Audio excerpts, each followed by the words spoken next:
Good afternoon, Patriots. I'm doing a special video update today regarding what I consider to be groundbreaking data on the COVID-19 epidemic. There are significant indicators emerging that suggest we're entering into a containment phase of this outbreak. Most encouraging is that seasoned researchers like Dr. Scott Atlas, who is the David and Joan Traitel Senior Fellow at Stanford University's Hoover Institute, and the former chief of neuroradiology at Stanford Medical Center, have now publicly urged us to have the courage to, in Dr. Atlas's own words, ignore panic and begin focusing on facts that are now coming in and indicate that risks were not as great or severe as the World Health Organization originally led us to believe. We've had considerable time now to evaluate the risks of COVID-19 instead of just rely on hypothetical disease endpoints that have proven to be wildly off when considering actual epidemic empiric evidence. Now that we've had some time to gather actual facts, we can begin to better understand them and, most importantly, begin to consider the real data when we develop and implement public policy to guide our desperately needed reopening strategy across America.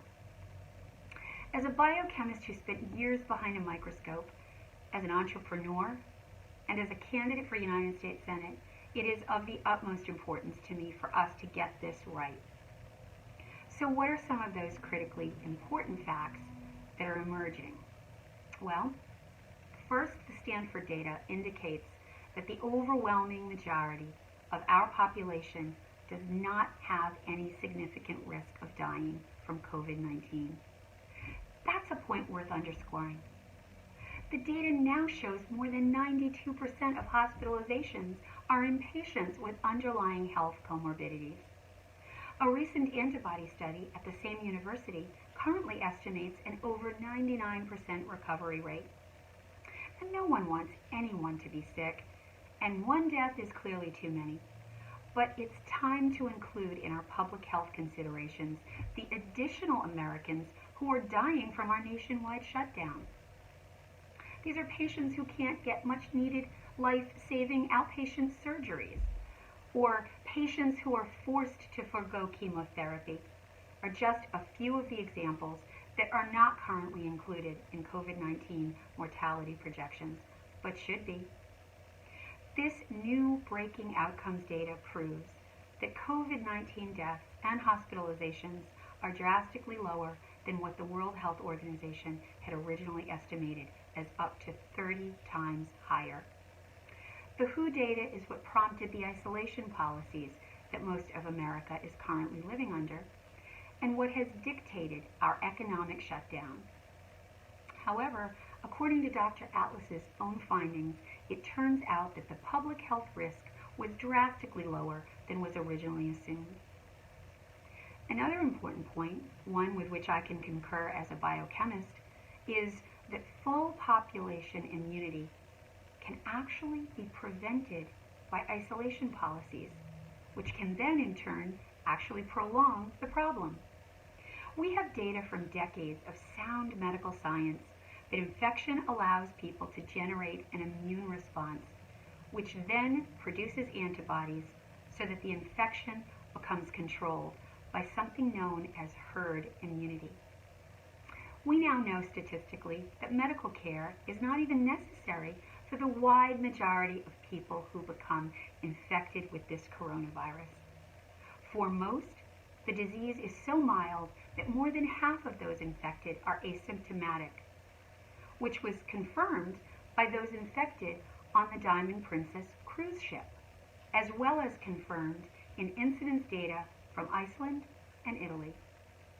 It seems counterintuitive to most public health officials, but the real data supports that transmitting the virus to others who are in the low-risk group allows them to generate antibodies and actually contributes to the herd immunity that protects the more vulnerable.